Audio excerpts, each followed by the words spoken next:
Yo, what's going on YouTube? It's your boy Jan Moses back here with another edition of the Salary Cap Report. Gonna be opening up this greatest era 80s edition 10-pack box that we got from completing the agendas that we got today. I'm recording this on Tuesday, November the 19th.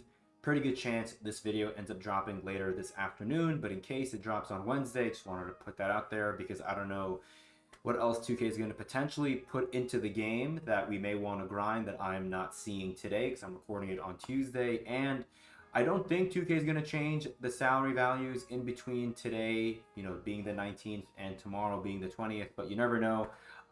They did make some changes, and I do want to talk about those changes before we get into this 10-pack box. Now then, I saw one change right off the bat that made me pretty excited, and that is one of my favorite players to use. One of the players that I got from grinding out those NBA is back agendas. Sapphire Craig Elo finally dropping in salary from 800 down to 500, which is honestly really nice. I now have room to add more players to my team. I can upgrade a player if I wanted, and I think that is what I personally am going to end up doing, at least for now. I don't plan on playing any salary cap today. But maybe later on in the week, if the salaries don't change, I will be bringing in a new player as my 13th man, and that is going to be in place of Desanya Diop. I'll be bringing in Sapphire Channing Frye, and the reason for that is because I do like being able to bring in Frye in the event my opponent is off balling and giving me a lot of space with Purvis Ellison, and I'm struggling to knock down threes.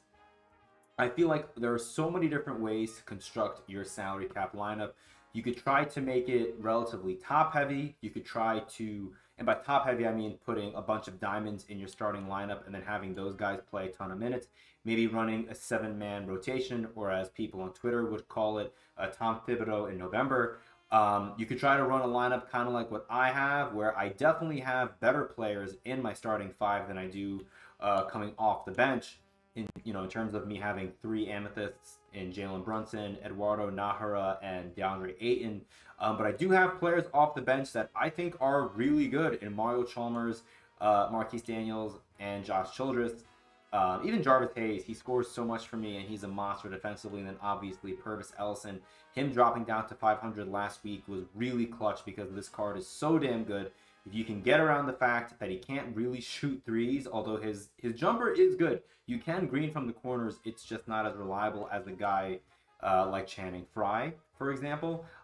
It still does give you a player who's good or elite at everything else. So, but having a guy like Channing Frye is kind of like having that changeup or a curveball, if you will, to use a baseball analogy, where if your opponent's off balling, you can bring in Channing Frye and you'll be able to punish them because Channing Frye, his jumper may not be as nice as Purvis Ellison, but you're going to be able to make a lot more threes with Channing Frye, who has an 86 three-pointer. I think that's 27 points better than what Purvis Ellison rocks as I think 59 base. Is that correct? 59 base three. Yes. So yeah, 27 points higher in the three-point rating. For Channing Frye. That's why I'm going to be bringing him in, and that'll round me out at exactly 10,000 salary. I feel like people just bring in golds here, and that's totally fine. I barely ever bring in a guy like a Keontae George or a Channing Frye. Channing Frye is going to be more situational. If I'm really struggling to score with my center and my opponent is off-balling on my center, then I'll bring in Channing Frye. Keontae George is honestly a player I'll bring in if I'm in an absolute dogfight, if I'm in a slugfest in the second half of a salary cap game, and I need to spell Jalen Brunson for another couple of minutes, and Mario Chalmers is like under 80 or even under 70 maybe in the energy category, then I'll bring in Keontae George for a couple minutes, and this guy is he's really good. The drop off from Mario Chalmers to Keontae George isn't that big. Like, obviously Chalmers is the better player, but Keontae George can give you some really valuable minutes, and I know that because the people that I play against in salary cap who rock diamonds, especially at the point guard position, they usually have a guy like Keontae George as their backup point guard because he's just that damn good. Really good ratings, and he's freaking 6'4" at point guard. I mean, this card is really damn good. So, yeah, other players who've dropped in salary besides Craig Elo, there's another massive one. and that is the player who I just noted on our previous salary cap report episode had gone up to 1,200. He's now back down to 800, and that's Austin Rivers. This is crazy. I feel like this opens up so many possibilities for people because 400 salary, again, that's a lot. I could now, if I wanted to, replace Jalen Brunson with Austin Rivers, or I can put Mario Chalmers in place of Brunson and then have Austin Rivers come off the bench. That's going to save me 700 in salary, and that 700 I could put towards upgrading another position in my lineup if I wanted to. Also, I just want to, just for science, just do this really quickly just to see if this would work. Let's say you have a diamond point guard you want to bring in just to prove to you guys what I was talking about before.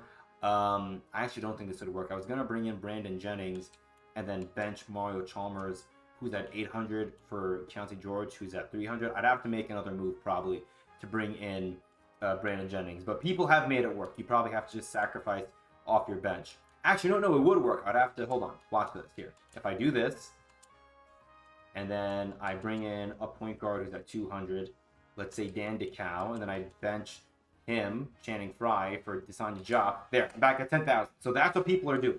You know, you're bringing in Brandon Jennings, and then you have Keontae George come off the bench. I could do this, but I feel like I need a little bit more oomph out of my my backup point guard, and so for that reason, I will stick to Mario Chalmers coming off the bench. And for now, I'll be rocking with Jalen Brunson just because I love Jalen Brunson in real life, and I like using players who I'm a fan of in real life on my team.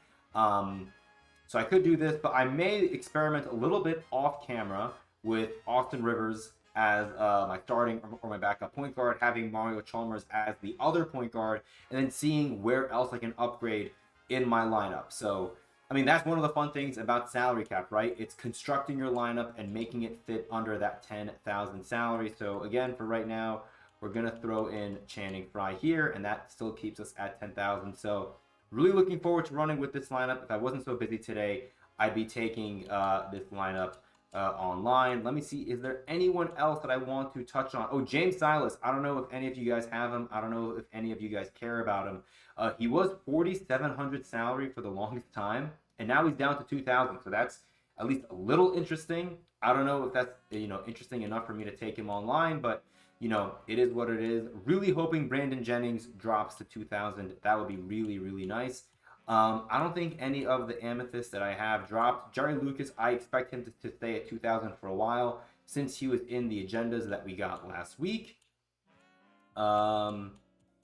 Were there any? Oh yeah, sorry. So some of the other rubies and sapphire gems of the game cards have also dropped in value. So a guy like James Posey, who I have, who you might have gotten out of your gems of the game packs from playing those NBA is back agendas, he's still at 1,200. So is this guy right here, Ron Brewer. But you could see Stephon Marbury is 800. Frank Selvey, who was at 1,200, he's now down to 1,000. Who else has dropped to 800? Let's see.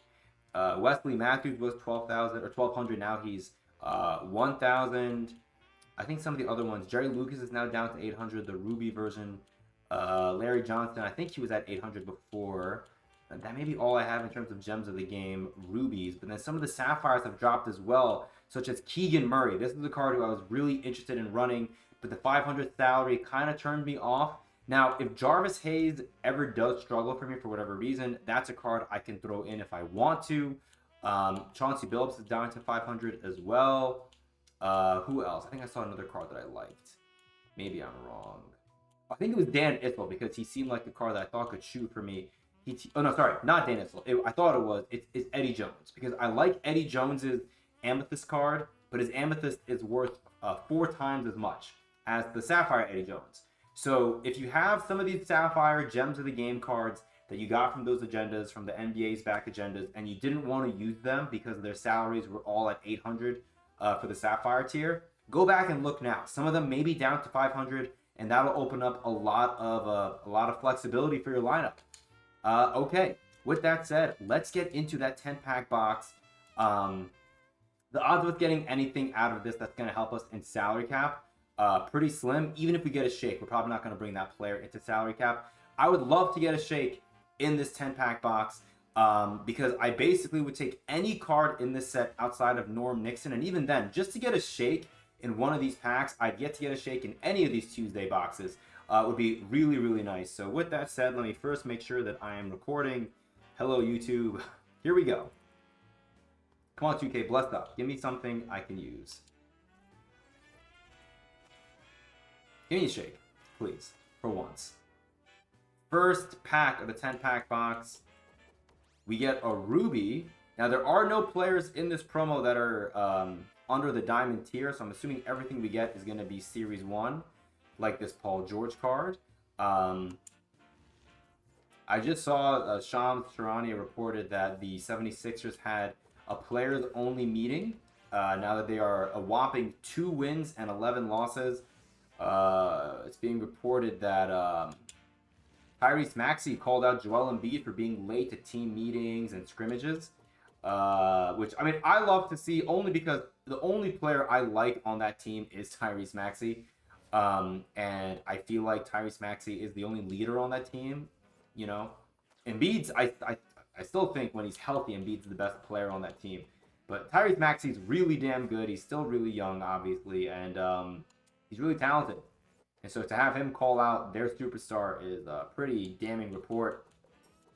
Also pretty damning that we are about to now be halfway through this box, and we have yet to see anything that is not a Series 1 card. Again, I've said it before on this channel a bunch. I think these 10-pack boxes that we get on Tuesdays are the most worthless rewards that we get. And we get a lot of bad rewards, don't get me wrong. But to get a 10-pack box where you have... I mean, previously in the season, we had a 98% chance or 97% chance of getting only Series 1 cards. Now it's a whopping 95% chance, So we're going to more than likely go through a 10-pack box once again with nothing but Series 1 cards to show for it. At least the agendas were really easy to get done this week, but I just wish that we could get something... more exciting than Lindy Waters III and Ron Holland. I didn't grind out these agendas on stream today for a 71 and 72 rated gold card. We get another Ruby. Here comes another Series 1 card. Yep, there he is, the aforementioned Tyrese Maxey. At least he showed up. Last pack, another Ruby. These packs continue to be an absolute waste of time to grind for. Do I want to sell anything? I feel like we're just going to quick sell everything. What do we get for this box? 5,300 MT. Well, I guess we'll open up this 87 plus overall that we got from Breakout just to see if we get anything that's not a Series 1 card. Alright, if I had to guess, it'll be Tyrese Maxey. Let's see. Oh, we got Paul George. That was close. Same locker room. Alright, cool. Well, we start this pack opening the way we end it with a Ruby Paul George card. That's very exciting. Something that could be exciting, although I highly doubt it, because this game is filled with... Sorry, I'm being so negative. I can't with this game this year, man. This game has been such a bummer to play. We have 3 80s teams on our breakout board, and so I may try to work through this breakout board to get to the 80s portal just to see if we can get a deluxe pack from this set. On it. That would be awesome. Will it happen? Probably not. I'm not going to be able to work on it today, but maybe by the end of the week, I'll be able to put out a video or just show it on stream. Show the results of my 80s board now that we have an 80s era greatest edition set in the game. That's the video. I hope you guys enjoyed. I really hope you guys got better luck out of your 10-pack box than I have had, because all season I've been completing these agendas and have had nothing to show for it. And we are a week away from Thanksgiving. So with that being said, I appreciate you guys. Until next time, I'll see you later.